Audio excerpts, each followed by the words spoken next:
Samahan niyo akong gumawa ng dalawang cakes na pang baby boy. Mga mi! Tara na, G! Itong unang cake natin is Roblox themed na full fondant. Ang size niya is 6x4 and ang size ng ating cake drum is 12 inches. Actually, dapat 10 inches yung ginamit natin na cake drum dito. Hindi ko alam bakit 12 inches yung ginamit ko. Anyway, ayan, nilalagay na natin yung mga details ng ating full fondant. Hindi ko kasi na-vlog yung pag-assemble natin itong pinaka-cake na ito dahil puno na yung storage ko ng mga time na ito. So, pag-assemble na lang yung na-vlog natin. So, ayan, itong 3D topper na nilagay natin is ginawa mismo ng birthday celebrant. Character niya yan sa Roblox. Nakakatuwa nga medyo challenging siya para sa akin, pero at least nagawa naman natin siya ng paraan. Itong mga bilog-bilog na ito is fondant lang din siya para makuha natin yung sinend ni customer sa atin. Next cake naman natin is soft icing, yung pinaka-base cake natin. And ang theme nito is para siyang twin cake or twin design cake kasi dalawa yung kulay ng cake natin. Yung isa is color yellow and then yung isa is color blue. And then Spider-Man siya, yung kalahati, and then yung kalahati is Iron Man. Isa sa mga pinaka-challenging na part dito is yung pag-a-icing ng cake natin na magkaiba yung kulay sa left and then sa right. Yung pa-ombre effect, madali lang yun pero yung kapag ganito, medyo mahirap siya. Pero hindi na ako gumamit ng piping bag dito kasi merong design sa may bandang gitna na color black para hindi masyadong halata yung pinaghatian ng color yellow and ng color blue natin.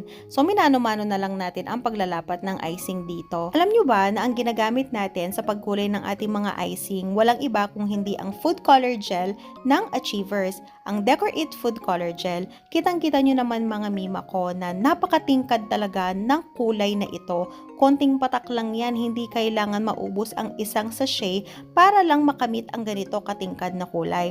O diba, bonggahan? Medyo nagtagal ako dito sa pag-scrape ng ating mga icing sa magkabilang side kasi kailangan kahit papano malinis siyang tingnan at hindi maghalo yung mga kulay natin. Kaya tagtagal talaga ako dito. Pero nung patapos naman na siya, kere naman na and worth it naman siya dahil at least kahit papano nagawa naman natin yung pinaka-goal natin. At ito yung sinasabi ko kanina, yung color black dito sa may bandang gitna para hindi halata yung pagkakahati ng color blue and then nung color yellow.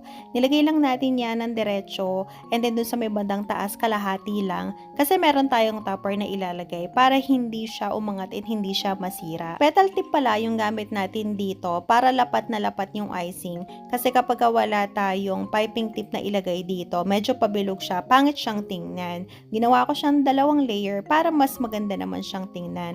And then nagpipe lang tayo dito sa may bandang ilalim ng border at ang ginamit natin dyan ay yung maliit na 1M. Hindi ako maalam talaga sa mga numbers ng mga piping tip. Actually, yung alam ko lang talaga is yung 1M.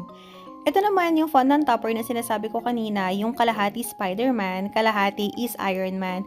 Medyo challenging din yan, sayang nga hindi ko na i-vlog, pero ang ginawa ko is nag-print lang ako ng Spider-Man and ng Iron Man, tapos pinagtabi ko sila, tapos binakat ko lang din siya gamit ng ating fondant, and then manual na lang din natin din drawing yung mga ibang details noong pinaka-topper natin. At ito na ang final result! O diba, ang syala ng mga cakes natin, napakasarap tingnan sa mga mata. Huwag ninyong kakalimutang i-follow ang page natin ha, dahil marami pa tayong gagawing magagandang cakes. And that's it for today. See you on our next video. Bye!